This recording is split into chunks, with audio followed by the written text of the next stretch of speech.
À Barcelone cette semaine, au Mobile World Congress, le plus grand salon mondial de téléphonie, on ne parlait que de cela, l'arrivée de la 5G. La promesse d'un monde intelligent avec des villes connectées, des bâtiments connectés, des voitures capables de sauver des vies, tout cela grâce à la 5G, technologie censée révolutionner notre quotidien avec une vitesse quasi instantanée de transmission.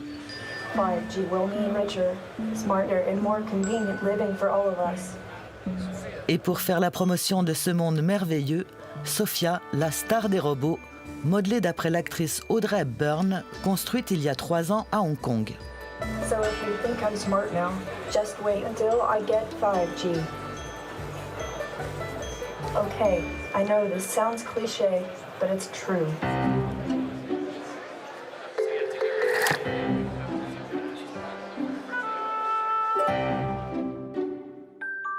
En Suisse, pas de robots, mais une guerre bien vivante entre les opérateurs pour être les premiers à annoncer une exclusivité 5G.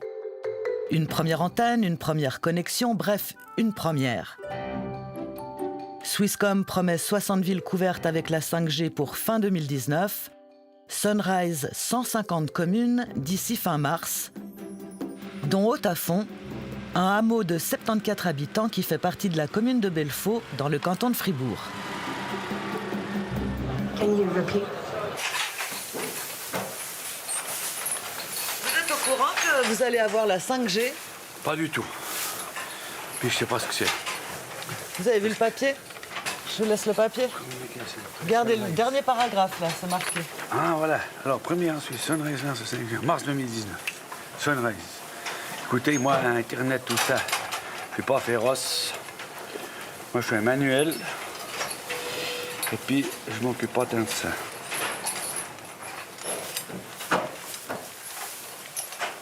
Tout ce qui se passe avec Internet, ça, c'est extraordinaire. Comme ça chauffe ça chauffe la planète. Hein. C'est le cas plus, ça n'aurait pas de miracle. Mais on vit là-dedans. C'est terrible. Ah ouais. Ça vous fait peur, vous, les ondes et tous ces trucs-là ou... Oui, quand même, un petit peu, nous, on doit faire un peu attention, oui. Ah, je pense que l'homme, ça, il faut faire un peu gaffe. Vaccinatelle, tout ça, oui. Ici, les tranchées pour la fibre optique viennent à peine d'être rebouchées, alors autant de technologie d'un seul coup, ça laisse perplexe. Je sais même pas. Ouais, moi, je vois pas pourquoi j'aurais 5G. Moi, je sais même pas à quoi ça sert. Non, moi, ça me sert à rien. Le tracteur, il va tourner la même chose en 5G. C'est pas un tracteur connecté. Voilà. Ah, il y a un communiqué de presse. Première en Suisse, Sunrise lance la 5G en mars 2019. Et puis... Donc, ah oui, en effet, en bas, il y a Haut-à-Fond avec ses 74 habitants, ouais. OK. On se demande où ils vont mettre l'antenne, alors pas d'infos particulières. En bas, à la commune, les autorités ne sont pas plus renseignées. C'est nous qui leur apprenons la nouvelle. On ne sait pas trop ce que ça veut dire finalement. Cette 5G, elle sera installée comment? Avec une antenne, comme pour les autres opérateurs radio. Je ne sais pas du tout qu'est-ce que ça implique. En tout cas, la commune n'a pas été interpellée à ce sujet. Donc pas de demande, vous n'avez pas reçu de demande par rapport à ça? Pas reçu de demande. Non, je confirme. Il n'y a aucune antenne de prévue, j'en ai point vu, je marche sous pratiquement toutes les semaines là-haut. Il n'y a pas d'antenne. À moins qu'il est bien caché dans la forêt, mais ça m'étonnerait. Nous avons demandé des explications à Sunrise. Pourquoi avoir choisi Haut-à-Fond? Y aura-t-il une nouvelle antenne? Quand ont-ils fait la demande? Manifestement, ils sont trop occupés avec les comptes 2018 pour pouvoir nous répondre.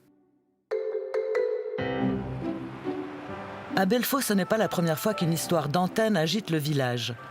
L'an dernier, Swisscom a posé un gabarit d'une 30aine de mètres, fait une demande d'autorisation qui a aussitôt provoqué une levée de boucliers. Il y a eu combien d'oppositions là? Oh, là, on a tout le quartier, là, même plus haut, on en a eu.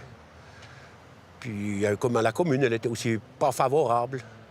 Parce que normalement, on dit qu'on doit mettre ça un peu sur les hauteurs, ces antennes, pas dans les fonds. Moi, on m'a dit que si elle se fait, ben, t'as plus besoin de micro-ondes. Ça va assez pour faire à manger. Puis vous, qu'est-ce qui vous fait peur avec ça? C'est ces ondes. On dit que c'est très mauvais. Et puis, je ne sais pas si c'est déjà ceux qui sont là-bas qui me font ça. Parce que la nuit, j'ai des espèces de des bruits sourds qui me rentrent dans les oreilles. D'un coup, ça passe. Je ne sais pas si c'est ça. Alors, s'il y a encore celle-là, ça va être pire.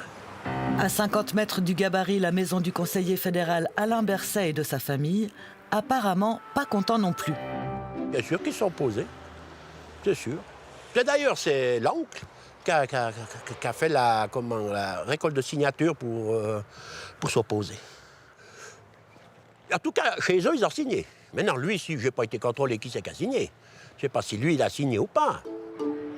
Selon nos informations, le ministre de la Santé aurait signé, mais à la commune, on joue la discrétion. Je ne sais pas. Et s'il a signé, je ne vous le dirai pas. En attendant, le projet est suspendu. Swisscom aurait démarché la paroisse pour planter l'antenne dans le clocher. Car pour les opérateurs, trouver des emplacements commence à être compliqué. Il y aurait actuellement en Suisse près de 19 500 emplacements d'antennes, un nombre qui a doublé en 15 ans. Des antennes pour la 2G dès 93, pour la 3G à partir de 2005 et la 4G depuis 2012. Début février, les 3 opérateurs ont déboursé près de 380 millions de francs pour décrocher les fréquences 5G mises aux enchères par la Confédération. Selon eux, pour respecter les valeurs limites, il faudra encore 15 000 antennes de plus. Can you repeat that? On va devoir mettre à l'enquête, en fait, la modification des antennes, d'une part existantes, pour les fréquences qui nous ont été attribuées lors de l'enchère, et d'autre part, nous allons devoir construire de nouveaux sites, parce qu'en fait, avec l'ordonnance sur les rayonnements non ionisants, aujourd'hui, par exemple, en secteur urbain, 90% de nos antennes sont à pleine capacité, donc on ne peut plus rajouter des équipements sur ces mâts. Donc il va falloir mettre à l'enquête pas mal de nouveaux sites d'ici ces prochaines années. Ces fréquences devraient être opérationnelles dès mi-mars, soit bien avant les conclusions du groupe d'experts de l'Office fédéral de l'environnement, qui se penche actuellement sur l'effet de ces rayonnements. Un avis consultatif attendu au milieu de l'année. Daniel Favre est l'un des 180 scientifiques du monde entier qui a demandé à l'ONU un moratoire sur le déploiement de la 5G. C'était en 2017. Pour lui, tout cela va beaucoup trop vite. Actuellement, elle n'a pas été testée. C'est une technologie qui s'impose à l'insu des gens, sans aucun accord préalable de la population. Et je dirais que cette technologie pourrait amener des effets graves sur la santé et pourrait constituer un crime contre l'humanité. Vous le pensez vraiment? C'est énorme de dire ça? Je le pense. Il y a raison de s'alarmer. Expérimentation humaine, déni de démocratie, le scientifique ne mâche pas ses mots. Côté opérateur, on assure qu'il n'y aura pas de danger. Alors pour en avoir le cœur net, on a été voir le vice-président de la Fédération des médecins suisses. Alors est-ce que les gens ont raison de s'inquiéter de l'arrivée de cette 5G? Clairement oui. Pour la Fédération suisse des médecins, la situation est très claire. Il faut adopter le principe de précaution. Le principe de précaution, c'est de dire attention, il peut y avoir des dangers, donc on doit savoir, avant de donner le feu vert à la 5G, que plein de gens attendent, mais en premier, priorité à la santé. Et il y a de claires interrogations sur les risques liés principalement au cancer du système nerveux et ces risques potentiels au jour d'aujourd'hui. C'est une interrogation. Donc il y a des experts qui travaillent sous l'égide du département fédéral de l'environnement. Ces experts, ces groupes de travail doivent donner leurs réponses avant qu'il y ait le feu vert pour un oui à la 5G. Pierre Dubochet est expert en pollution électromagnétique. Son métier, mesurer l'exposition de ses clients aux rayonnements non ionisants. Des personnes souvent inquiètes, comme cette dame qui envisage de déménager dans cet appartement de la Côte-aux-Fées. On a 120, 160, 200, 220, 230, vous voyez, c'est 260, 270 par endroit. On a aussi le rayonnement qui s'élève dans cette pièce. Donc c'est clair que si l'antenne est un peu en biais, à ce moment-là, elle va rentrer par ce mur de façade. Et puis ici, on a un rayonnement qui dépasse plus de 3 fois ce qui conviendrait en médecine environnementale. Donc ce n'est pas un endroit où vous serez bien dans la durée. Si vous dormez dans cette pièce, vous serez en stress. C'est même pour la journée, c'est une situation qui n'est pas idéale pour vous. Donc, voilà. Je suis... comment dire, je sais quoi faire maintenant, je veux dire. Je ne vais pas signer le bail. Potentiellement, il peut arriver quelque chose. Ça peut être des insomnies ou des migraines ou que sais-je. Impossible de vous dire concrètement ce qui se passe. Mais si pour vous, vous voyez par rapport aux chiffres qui sont là que ce n'est pas une situation acceptable, je vous invite à ne pas signer le bail. Voilà, vous me le confirmez. On est dans des valeurs trop élevées par rapport à votre... ma sensibilité. Oui. D'accord. Donc, Comme 5 à 10% de la population, Bernadette est électrosensible. Qu'est-ce que ça vous fait en fait? ben moi j'étais là déjà hier soir, donc ça me donne des maux de tête. Parce que j'ai les clés depuis hier. Je me suis dit je vais rester un moment dans l'appartement. Et puis là j'ai commencé à avoir des maux de tête. C'est difficile de trouver un appartement, du coup, quand on a la sensibilité que vous avez? Je dirais que oui, c'est très difficile, c'est un handicap. C'est un handicap d'avoir ce problème. Il faut vraiment s'isoler être loin des ondes. Mais bon, je peux être dans un appartement qui me convient très bien, et le voisin, s'il a le Wi-Fi, Internet avec Wi-Fi, je veux dire, je suis obligée de partir. C'est très violent. Et on ne parle que de la 4G, alors la 5G sera-t-elle encore pire?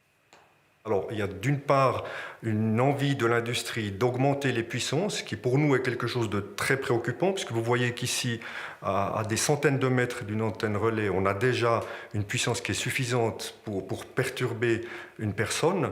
Si on augmente encore cette puissance, toute la Suisse, qui est arrosée par des antennes relais jusqu'au dernier recoin, va être dans des rayonnements beaucoup plus élevés. Retour à Barcelone. Ici, on semble loin de toutes ces considérations, pas d'inquiétude, peut-être parce que les robots sont là. In the 5G era, we'll be able to help humans even more. Alors quand on demande à Sophia comment elle voit l'avenir, elle est confiante. I think the future is bright. Anyone want a selfie?